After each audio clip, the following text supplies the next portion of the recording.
Hello.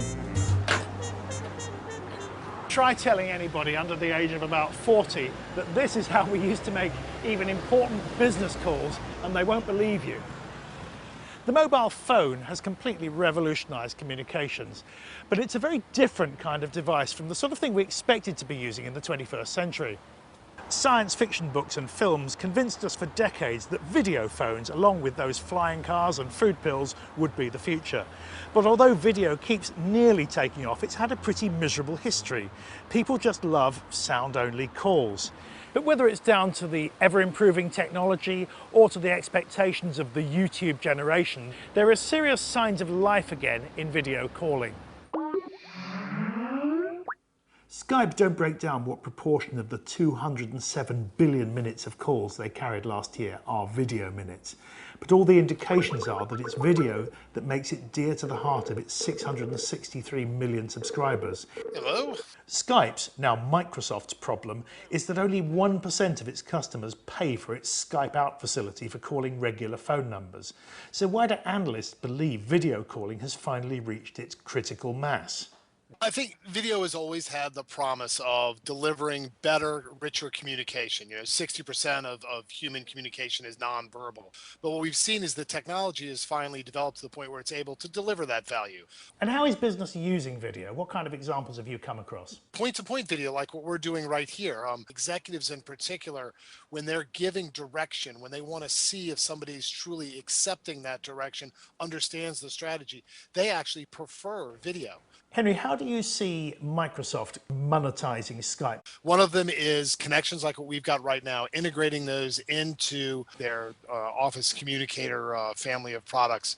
And the other thing is, clearly, Skype has great cachet in the consumer brand world. And that's something they can use in Xbox Live, their other Microsoft Live asset.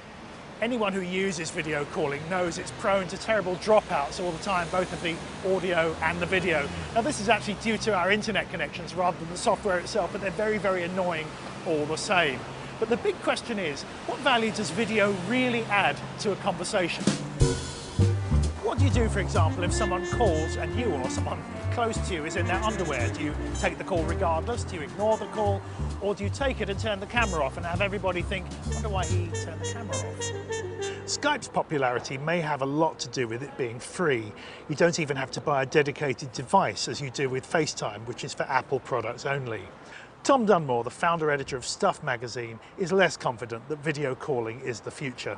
Anybody that's tried video calling knows that it can be fraught with its problems. Video is constantly cutting out, audio is cutting out. It's definitely not a seamless experience like picking up a phone generally is. But more than that, I think video is quite an invasive experience. You need to be prepared for it. You need to feel like you're ready to sit in front of a camera, whereas sitting and typing an email or even taking a call is something where you're in control of your environment, so people feel a lot more comfortable doing it. And I don't think anything is going to change that. I don't see a time when video calling becomes the norm. AT&T's picture phone failed spectacularly at exactly the same time in the 60s as this icon to modern technology and communication was going up. Now, of course, it was a different age technologically, but those currently ploughing billions into the hope of video communication becoming everyday reality might do well to bear in mind this rather chastening quote from an AT&T executive at the time. He said, "A picture phone added little to phone conversations and sometimes even got in the way. The acoustical intimacy of a phone call was shattered by the visual imagery." So, video calling about to come into its own after nearly 50 years in the dark? We'll see, perhaps even by video call. Jonathan Margolis for the FT in central London.